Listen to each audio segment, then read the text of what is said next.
Thank you for tuning in again. You know what I'm saying?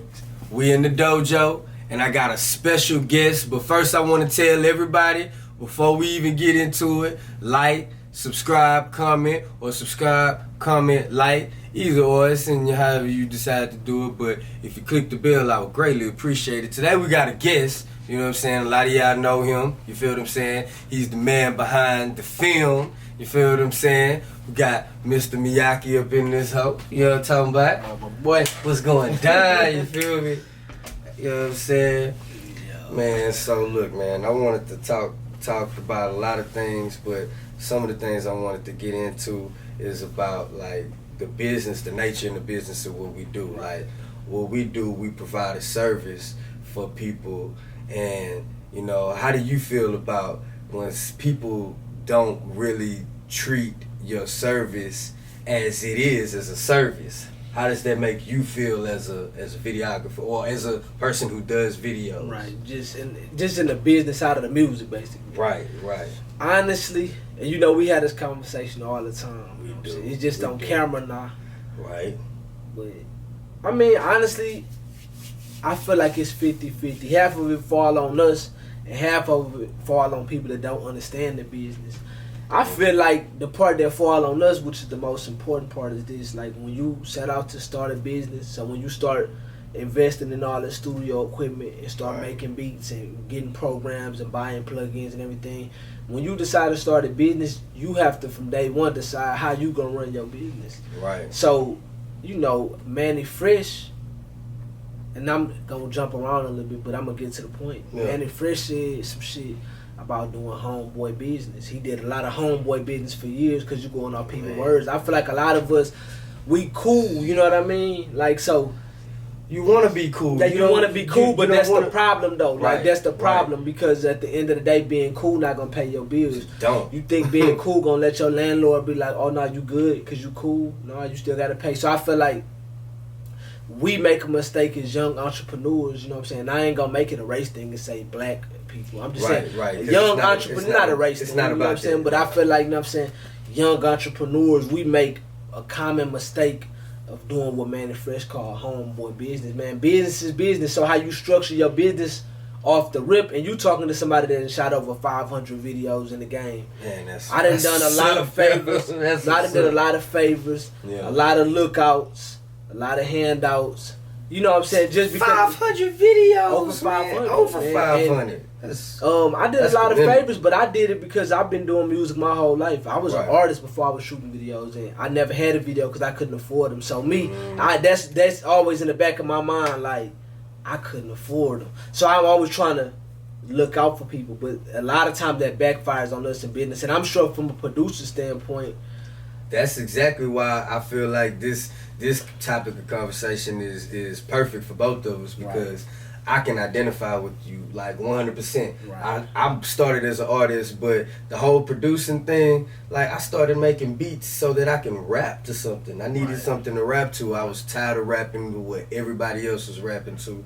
And that's sort of my nature. I don't like to do what everybody else is doing. If everybody's on this wave, I'm purposely going to be on this wave. So wasn't nobody that I knew making beats, so I started making beats, and then people started listening, and then I started getting into the whole interaction of understanding something. Now people want to buy your beats, so now it's a different ball game. See, now people are trying to pay you for something that you actually was doing something for yourself for free. Right. You know what I mean? So now it's like I really wasn't putting that type of value on it.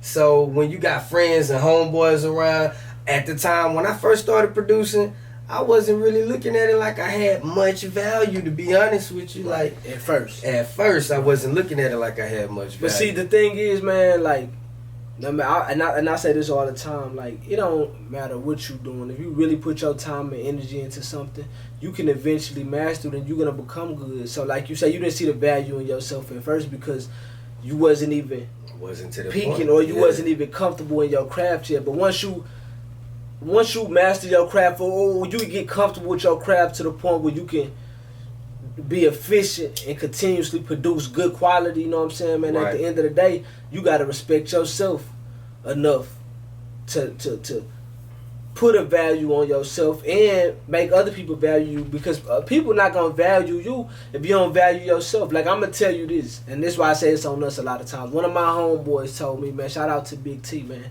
because he told me this shit a couple years ago, because I was shooting videos for $150 at a point in time, and he was like, man, I ain't gonna lie, you gotta stop doing that to yourself, because you lowballing yourself. Yeah. You gotta set the bar high. Man, when I was in the penitentiary, man, I read, and I believe this was a Complex magazine. Don't quote that was Complex, but and they was asking for real about why that BBC clothing was so high. Right. And he was like, "Yeah, I make it high for a reason, because I want you to feel exclusive when you have on this $400 sweater, right? When you wearing these $200 sneakers, right? You get what I'm saying? Like, you're gonna feel exclusive, because like you know, only one. Yeah, because you know nobody else got this $1,200 sweater.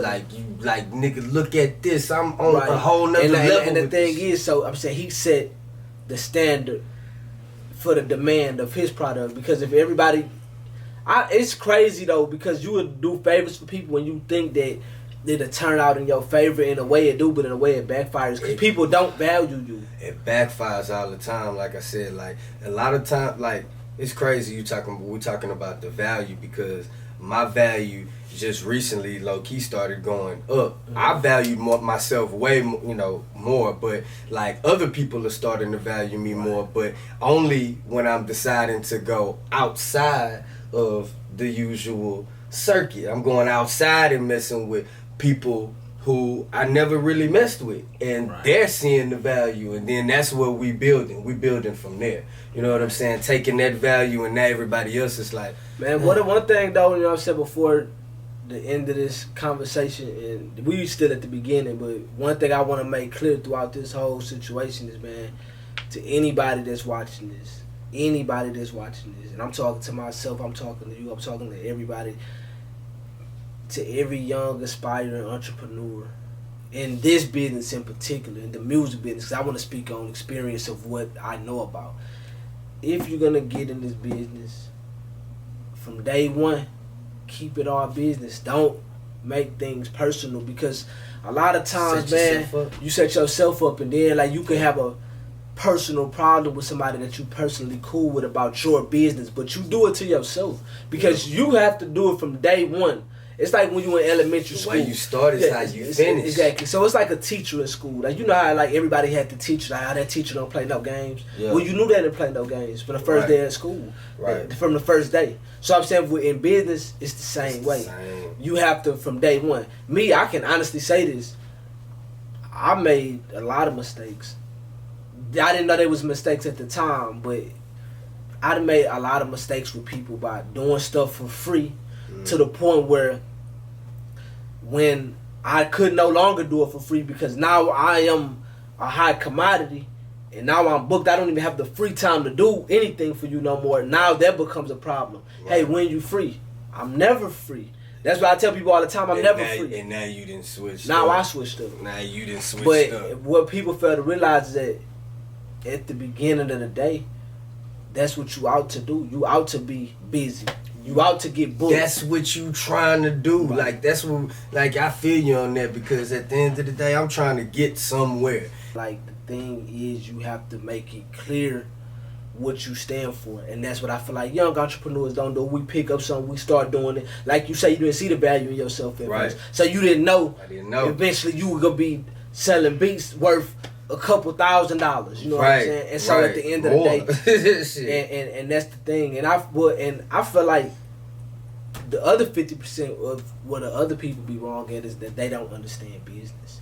And it's not my fault you don't understand business. You know what I'm saying? Like you don't understand research. You didn't do the proper research. Like, for example, I know we was talking earlier, you know what I'm saying, off the camera, and you was telling me about, there's no particular names or anything like that, but somebody was asking you about exclusive rights to beats, and I don't think a lot of people understand what a lease means, exclusive rights, and like, you know, a lease, man, if I was to elaborate on that, a lease is exactly what it sounds like. Mm-hmm. When you go and get you an apartment, you don't own it. You know what I'm saying? You're leasing. Right. You know what I'm saying? You're leasing for a certain amount of time, and in that certain amount of time, you can do whatever you want with that beat until the said negotiation or the said agreement with the producer and the artist is up, that is valid and in play. Right. Now, with that, also, you got to realize that you're not the only one leasing that apartment or that beat.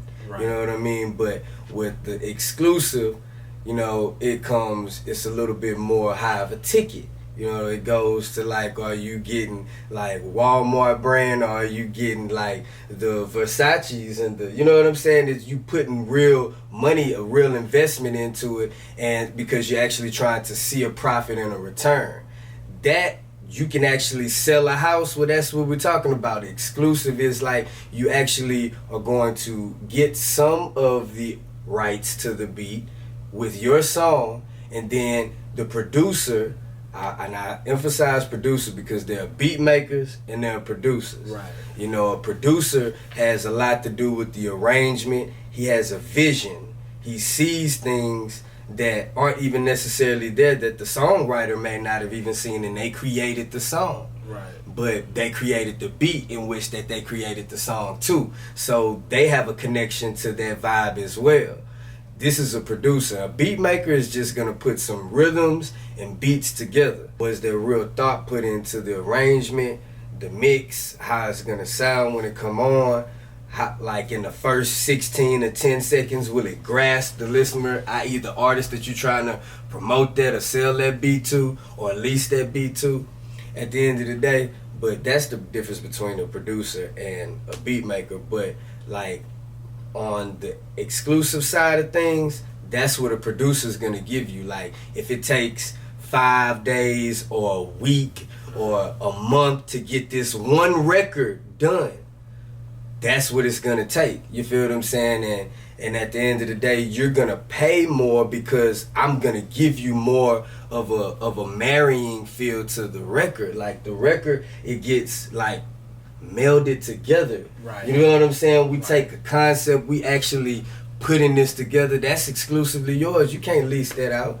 And so that's the difference, you know what I'm saying? And then also, you know, you got other people who can come in with big checks and like straight, you know, buy your shit. And, you know, that's another way you can say honestly exclusive shit. Cause, right. Hey man, you know, you can take the buyout right now, or you can, you know, try to milk them for a long period of time. But odds are, if it's a big corporation, they won't allow you to milk them too long. So your best bet is to just get the buyout on some exclusive shit. But like ESPN, that type of shit. You know what I'm saying? Like so movie and TV rights type shit. What you feel about this? Like, what you feel about verbal agreements and contractual agreements and paperwork? Like, what you feel? Because I'm pretty sure verbal agreement, like, it's real, but I don't really consider it as real. Like, we really gotta, you know what I'm saying? Go ahead and get some paperwork, jot it down. Like, people kind of, producers and engineers, y'all need to get these artists too. Like, song split sheets for publishing. You know that's what I'm like saying? ASCAP. Okay. BMI, CSAC, these type of things, so that it's no issues on who's getting paid what percentage of this, and because this should get filled out at the end of every session. Right. Like, we should always fill these out. And I got to get on my note and start making sure all of these get filled out as well. But like, everybody that ain't doing it, just go ahead and get on it, because this is the business side of things. Like, do you think, man, a lot of people scared to do legit business, or they just don't know how to do legit business? I think it's the don't know how. You don't know how, and you're afraid to ask because you don't want to look like you don't know what you're doing. You know what I'm saying? When the whole time, you know, we're kind of taught to look like you know what you're doing. But if you don't know what you're doing, there's nothing wrong with asking. But a lot of people don't want to look. A lot of people don't want to look like they don't know what they're doing. Man, what you think about this? You know what I'm saying? Because I'm pretty sure you go through the same things. You know what I'm saying? And I'm asking this for the camera because I know what it is, but the world don't. What you feel about this? Like, how people approach you for work? Because I get this all the time. Man. Hey, I'm trying to work, fam. It's like, I work off deposits. Like, to book a video with me, to book a video with me, niggas coming out for bread off the top. Yeah, you have to, like, so let's say you want to shoot on the 15th. Today is the 7th and I was 1 o'clock in the morning. Okay. So they say you want to shoot on the 15th. Right. You have to give me a deposit to even get put on the calendar. You can't tell me you want to shoot on the 15th. If you not talking money, then we're not talking. Right. Basically. So I'm saying like what do you feel when you get DMs like we need to get some work in? Man, it is exhausting to get these DMs and messages when we gonna work. When half the time, you know what I'm saying, I probably was like, let's work now. And it was really just like, you just wanted to see if I was going to say, let's work. That's what you wanted, huh? Well, what you think people mean when they say, let's work? Like, oh, yeah, that probably mean they're trying to get some free shit. They probably trying to get some free shit, you know what I'm saying? Because that man, you working, I'm working, and we both just gonna pay off in the long end. But realistically, I might be offering more of a value to you than what you're offering me. So, like, you really see with me, it's more than, it's deeper than the money. It's a respect factor. Like somebody should respect what you do, like enough to know, like, well, you're not just doing it for fun. Right. You know what I'm saying? It ain't like you going out here punching 9 to 5 o'clock. This is your business. This is your business. This is how you live. And I feel like if somebody can't honor that, they just let you know that they don't respect you. They don't respect you. Now the thing is, man, I do know this. Like I said, I've been rapping my whole life. I've been rapping 25 years. I'm 29. I've been rapping. I never had the finances to finance my music to the way I wish I could have. You know what I'm saying? So I always keep that in mind. Meaning, and I'm saying that to say this: everybody's not gonna have the same budget. Right. But I'm just more so the type of person that feel like, are you willing to invest in yourself? And I'm going to match your effort. Like, you got people that hit me with, I'm not going to say my prices on here, but, you know, I have people that hit me and I ask them, man, what's your budget? And they'll be like, man, you know, I got $200. You know what I'm saying? Right. And if you willing to spend your last $200, man, I don't even want your whole $200. If that's what you're willing to spend. That's some real shit. Because on the flip side of it, on the flip side of it, you got people that will have $10,000 and be not want to spend $200. And it's like, nah, because you got dudes out here that don't have no money, but if they tell you, man, look, I can scramble up $250, they'll go borrow 50 from here, borrow 50 from here. They're gonna come up with and that right there will make me be like, you know what? Keep your $250. You know what I'm saying? You a good person. But so what you feel like? How you like with your beat selling? How you do your thing? You know what I'm saying? Or is it just a set one way all the way out, or it kind of depends on the scenario? Man, it kind of depends on the scenario, but for the most part, you know what I'm saying, I have my situations with people. You know what I'm saying? And it works out. But like at the end of the day, it's an agreement from the get-go of what we doing and where we going. Because if there's no clear understanding, then we just out here aimlessly working. And if you want to get a lease, you know what I'm saying, you could go to www.solohendrix.com and check out. I got the beat tapes. I got a whole beat store. And I'm gonna have some merch coming soon. Man, I see right now in the industry, you see a lot of producer, artists, collab, albums, tapes. I'm just saying, like, a lot of them. Did you feel like that's like a fad right now, like a trend, or like what? And what you feel about it? I don't think it's a fad or a trend. I actually think that it's the way. Right now. It's the way, like that, like. It's a path. But let me ask you this: how does exactly do that work? Because a lot of people don't really know how it works. Man, the way I feel like it's supposed to, people do it however they want to do it. I know the way that I would do it is I really would like, you know what I'm saying, to just let's go in, like. And when you say go in, like, be kind of specific on the business aspect, on the business the money aspect. On the business aspect, I feel like the producer should go in on the situation just as much as the artists go in, and they should meet in the middle.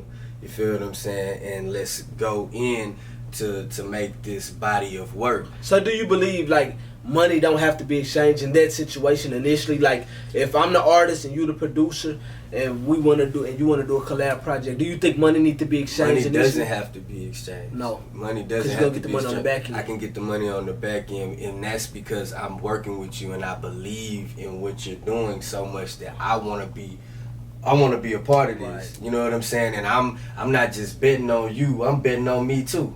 Right. You know what I'm saying? I'm betting on us that we can. You know what I'm saying? Right. Get there. You feel what I'm saying? And you think in those situations should be 50-50? Those situations should be 50-50. Okay. You know what I'm saying? Because if it's 50-50 that way, then we know what it is. It's not no, oh, you did less this, I did less that. We know what the roles were.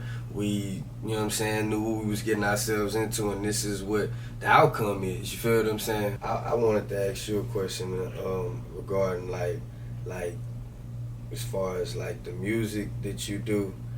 Like, I know we was talking about the business side, right. On the artist side, right. The music that you do, like where is it that you draw from for your creation? You know what I'm saying? Because when I listen to your music, that shit is like picture painting. You feel what I'm saying? Like, your shit really actually is illustrating.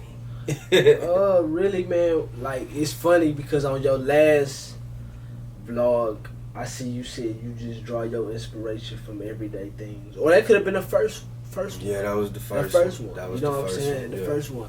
Yeah. When you were saying just everyday things, walking to the store. And like, the crazy part about me, I'm the exact same way. It's like I can hear one sound, and that one sound open my whole mind up to something. It's just in there. One thing about me, man, I work in creative windows. Like, I'm not one of the people that just go record. Like, you know, a lot of artists, they just, and I'm not saying nothing wrong with it. I'm one of the people that don't necessarily believe in right and wrong. Right. It's all a preference. Right. I'm saying I'm with. No, that's what I'm saying. No, for sure. For real, it's all a preference. You know what I'm saying? If you take a glass of water and fill it halfway up, I can say it's half empty, you can say it's half full. It's all about perception. So I'm not really big on what's right and what's wrong. Right. But I'm saying a lot of artists that go to the studio and they record. They just go in and record songs and just whatever. And then they'll record 300 songs and then pick the best ones they feel to make a project. Me, I don't really work like that. I have to like naturally be feeling what I'm saying. And so it come to me in spurts, man. I might go, man, I actually took a 2-year hiatus off of rapping just when I was shooting videos because I really wasn't in that mind frame, that creative space. And it actually took for me to come over here to this studio to record a feature for somebody else. Man. That even put me back in a rapping mode. Say that then, man. Yeah, but and so really, man, I draw my inspiration just from everyday things, man. You know, I read a lot. I might read a book and just, I want to say this book in the bar. And then that just sparks some creative in me. I might hear a sound. I might listen to old albums. Like the music nowadays, and it's not a knock to nobody that's doing music, but I feel like music nowadays not lasting. So I listen to a lot of old music. And you know, like, man, it's certain albums that once I hear it, it's automatically going to put me in the zone. Like 50 Cent, The Massacre. That's like, it's like the production on there, just everything. It's just make me want to go get in the studio every time I hear it. And so, like, basically, man, that's really where I draw my inspiration from, man. And then, like, I know you said it's illustrated, so you kind of see it vividly. That got something to do with how I was brought up. When I was coming up, when I was a kid, man, my mama used to make me freestyle for her friends.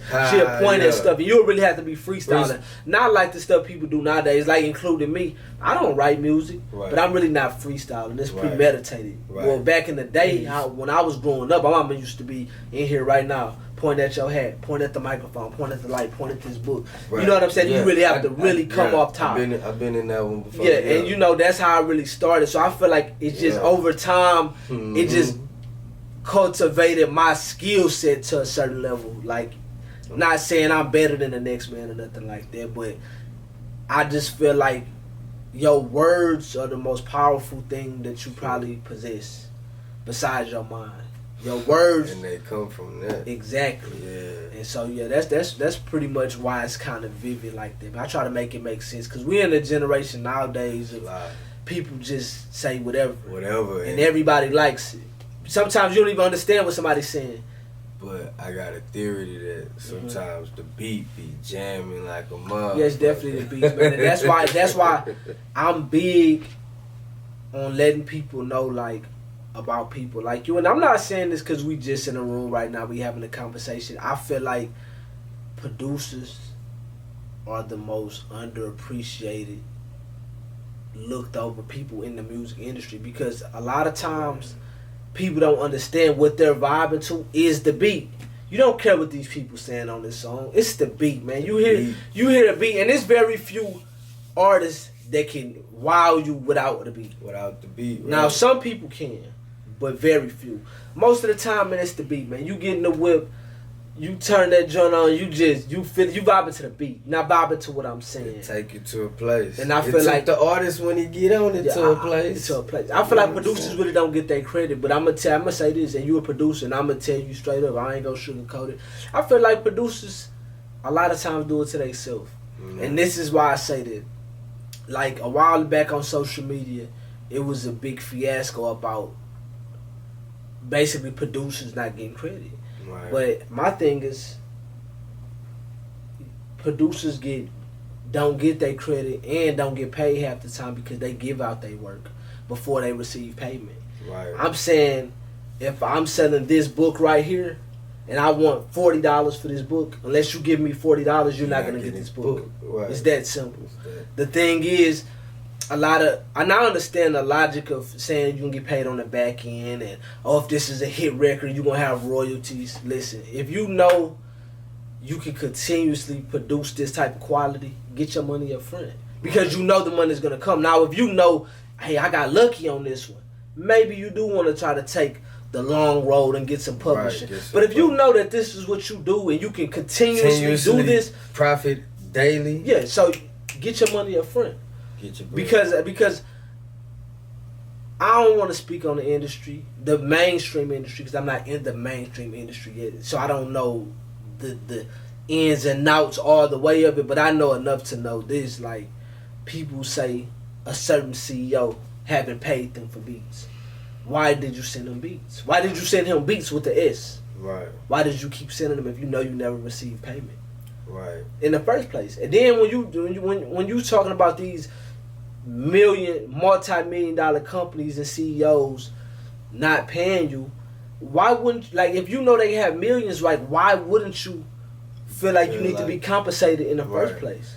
Well, I feel like a lot of times producers we be trying to give out packs, like samplers.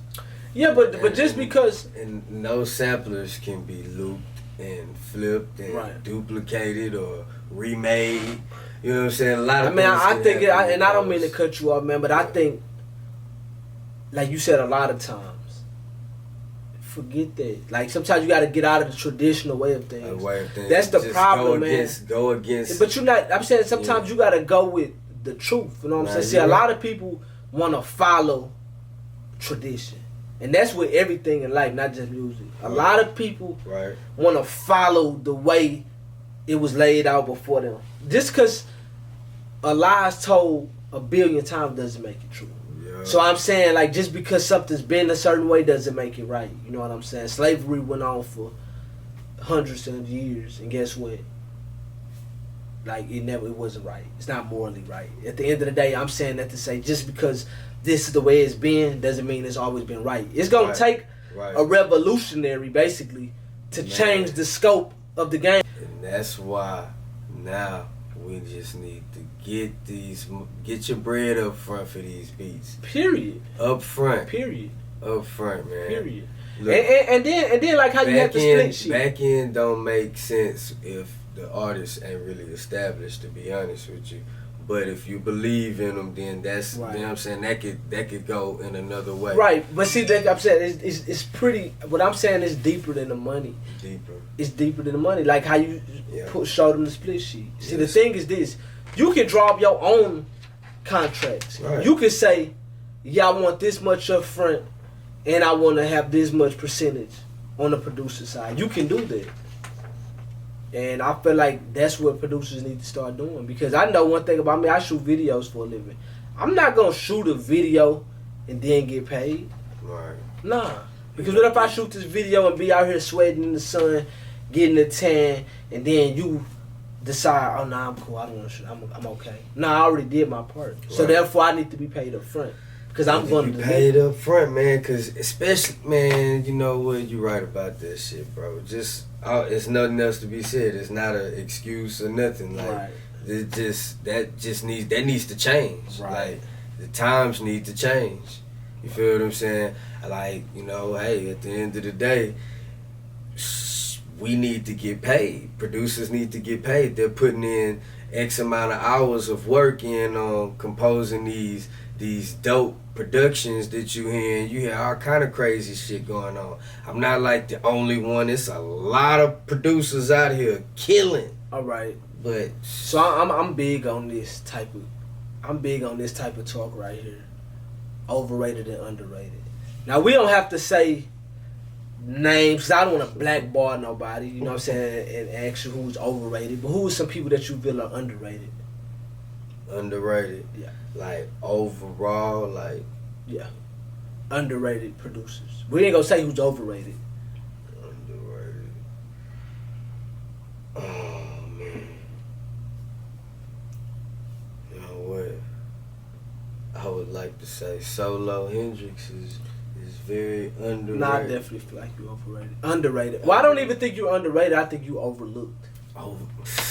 Because I don't think you're underrated. See, you can't deny the truth. You know what I'm saying? But the thing is, if you don't see the truth and you overlooking it, you don't even know it's there. Yeah. You don't know it's there. Right. Who else? Some people that you feel underrated. Underrated. Man, I definitely feel like, you know, OG Bowser.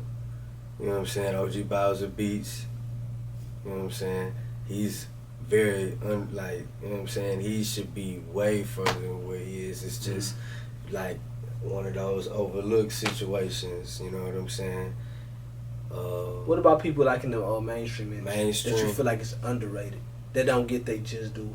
Man, Childish Major. Childish Major. What's something he produced? Man, he produced the song for Rocco. Man, I can't remember the name of that hoe, but it was jamming like a motherfucker. You gonna make me look it up? I can't look it up. Hey Siri, what was the song by Rocco produced by Childish Major? Sorry, I don't know who performs Rocco. I tried.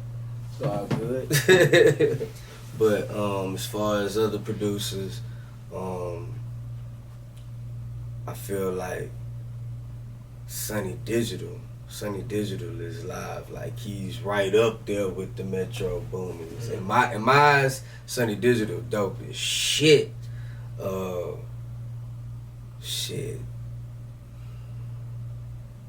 Everybody fucks with Southside. So look, if you and this is my last question, man.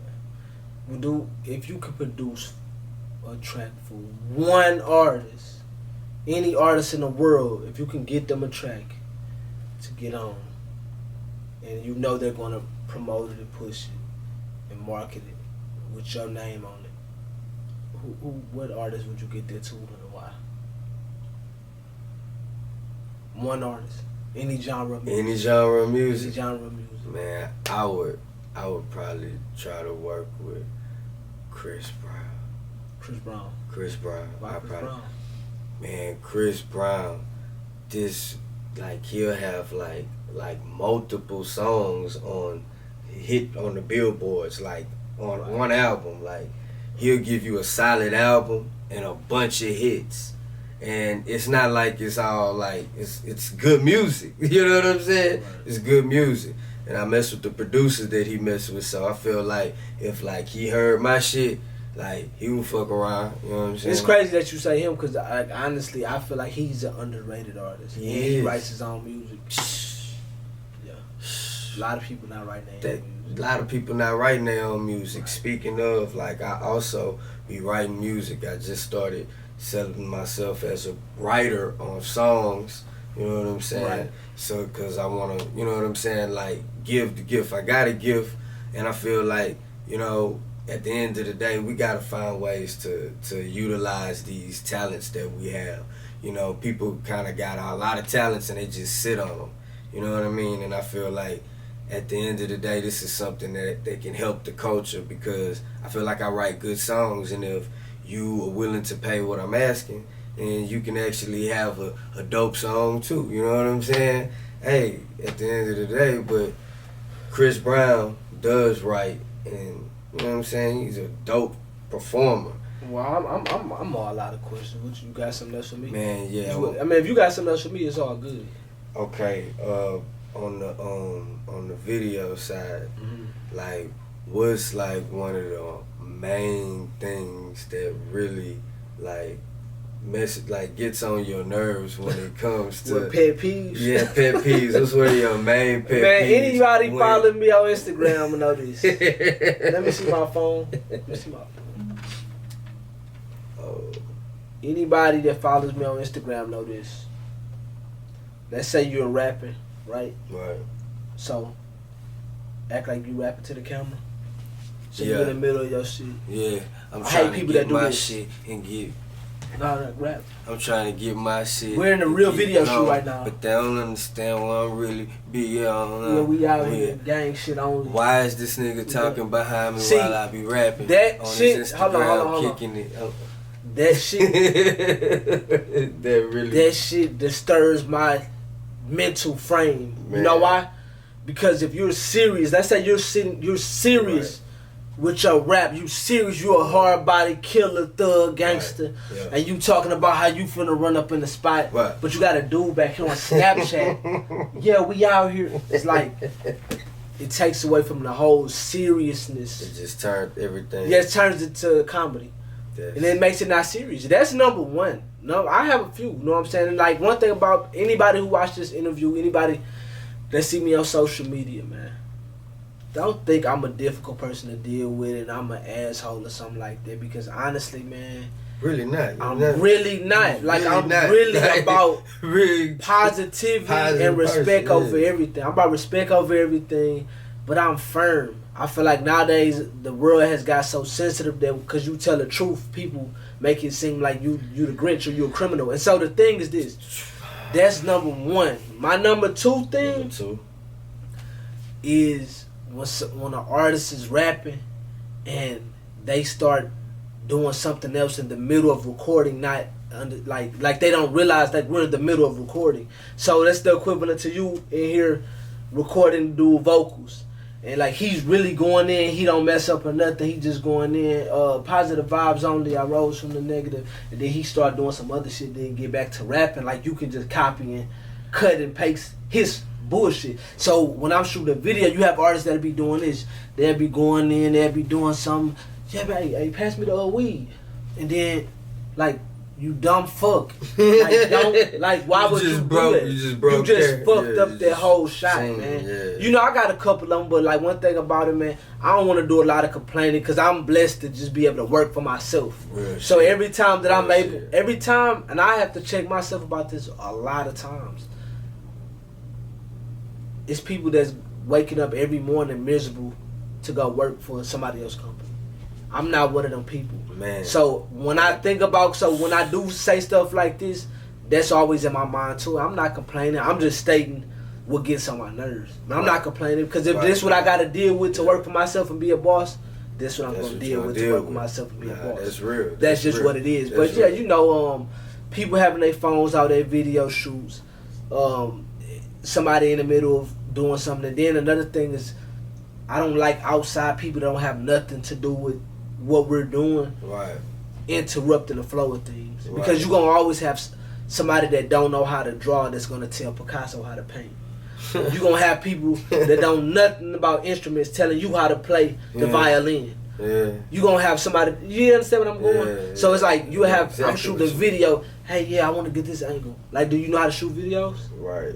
You know how this angle looks? Right. So just be a viewer. Right. Go on YouTube and watch it when it come out. Watch it when it come out. You know what I'm saying? But don't interrupt me. You know what I mean? I get that. That's just a couple of them. But if y'all want to really know, all you gotta do is follow me on Instagram, Deezy Miyaki, DeezyMiaci 5 on Instagram, and you gonna see videos all the time. I make videos about this. It's funny that you asked me that because a lot of people see me out in public and be like pulling out their phone and shit because they know I really hate that shit. Cause it's funny. You know what? To be honest, you know I'm guilty of doing it. I've done it in one of your videos. You know what I'm saying? Like you probably didn't see me. I probably didn't see you. But I got, you know what I'm saying? I'm up in this whole like, yeah. Yeah, I mean, this the thing, man. This the thing, man. A lot of people do not have ill intentions when they pull out their phones and do this. And like they really there to support the movement. But sometimes. And I'm talking to everybody. Yeah. You have to know how to support the movement. Right. Sometimes it's good to support from the sidelines. Sometimes you know, it's good to support from the sidelines. Yeah. You know, and you don't gotta be all in the video. You don't have to be in the video. But that's the raw truth of it. A lot of people just don't know, like understand. Sometimes they mess up the quality of things, or they don't mean no harm by it, but I make it a point to verbally say it out loud so people are more consciously aware of it. Because people don't even know half the time that a lens, depending on what type of lens it is, can see this whole room. You don't know. Sometimes you might feel like you out of the frame, but you're clearly in the frame. But you don't know this though, and I don't expect you to know this because you're not a videographer. You don't understand focal lengths and what 10mm lens and an 85mm. I don't. You don't understand. So the thing is, if you on a video shoot with me, please put your phones up. Man, I read some shit. You heard it from the man right here. Put your phones up. I read some shit. Or get way out of it. Get behind me. This is another thing. If you ever want to do capture some behind the scene footage, right? Get behind the cameraman. Get behind the cameraman. Get me in there. I want to repost your video of me in it. You know what I'm talking about? I want to repost you helping him out. You helping me out. Yeah, that's how you support the movement. That's how you walk support in front of the camera. If I'm recording him, he's rapping. This is the camera. This is him. I can't be right here getting behind the scenes. Right, but if you backed up, right. No, you got to be behind there, behind the camera. You know what I mean? and that's pretty much it, man. You know, I read. Like, it's crazy because a lot of people get this misconception about people when they make it to a certain level and be like, people turn Hollywood. I've been guilty of this. I've personally said this. I'm going to admit this. That's one thing about me. I'm going to tell the truth. I've called people Hollywood. I've said, oh, somebody changed. A lot of times, man, it's not that they turn Hollywood. They have to make proper adjustments to fit into the lifestyle that they want to live, man. Like I always say this, man, elevation requires separation. You have to let certain things go. Yeah. You have to distance yourself from dead weight and certain people. And a lot of times, but speaking on the Hollywood shit, a lot of times people don't know they make you turn like this. Yeah. I read something in a magazine when I was in the penitentiary. Kanye West said, no, was it Kanye West or was it Lil Wayne? I don't know, but it might have been Lil Wayne when he was working on the Carter 3. It might have been Kanye West when he was working on whatever album came out in 2008. I don't know. I was locked up. But whatever album it was, they had a list of studio rules, and one of them said no phones on there, no loud talking. And you know, you might look at that list and be like, man, who does the guy think he is? If this is what brings him millions of dollars for him to get in this creative zone, he has every right to do that. And I feel like this, man, when I've shot over 500 videos. I've been on numerous video sets that got ruined due to people with their phones out and stuff. And I feel like, man, honestly, when I financially get to a certain level of comfort and security, I'm probably going to have some type of rules in effect. Like, just serious. Like, just honestly, to even be in my personal space. No talking loud. And if you don't want to deal with that, you don't even have to be in my personal space. You know what I'm saying? But I feel like, man, people don't understand when they label somebody Hollywood. You don't understand because you haven't reached a certain pinnacle in your life. And that's all it is, man. It's a lack of understanding. Man, it's good though, because with understanding, you then understand what you need to do now. You know what I'm saying? Like, that's why it's good we're having this conversation. Right. You know what I'm saying? Because that definitely needs to be heard by people. Like, people need to be, hear that message.